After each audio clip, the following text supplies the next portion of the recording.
Немирна ноќ за Хрватска, изгорени куќи до темел, далноводи, па дури и изгорени камења на патот. На интернет постојано откружат ужасни фотографии и видеа од преубавата Далмација, која беше жртва на една огнена стихија, што со часови не можеа да ја угасат.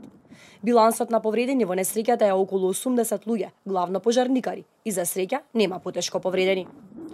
Небото над Сплит се уште е сиво, а во воздухот има прилично пепел, поради што отежното се дише. По повеќе часовната битка со огнот, пожарот е скротен на повеќе места.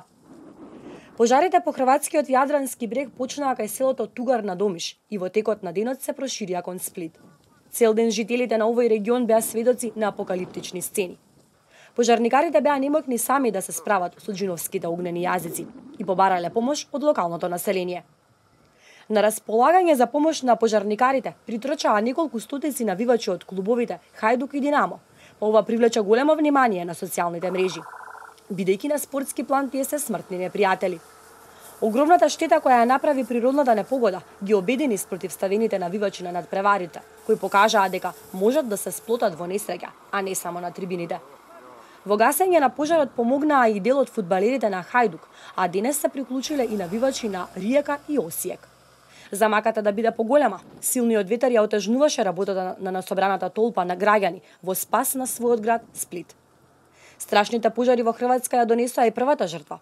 Хрватот Анте Бабиќ починал како последица на срцев удар, откако видел дека куќата му ја пеплосал пожар.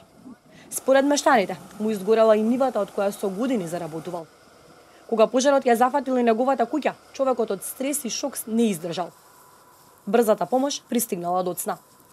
Густ темен облак го покри небото над најголемиот далматински град Сплит и Сплитското предградие.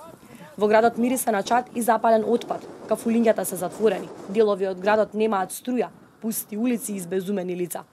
Се запали и бензинската пумпа кај Солин, гореше и надалеку од гробиштата Ловринец, а на крајот пожарот ја зафати и депонијата Креповац. Освен пожарникарите, во гасењето на пожарот помагаше и војската и авионите за гасење, кои цело утро не можеа да полетаат поради силната бура. Сообраќајот на повеќе патни правци во текот на денот беше затворен.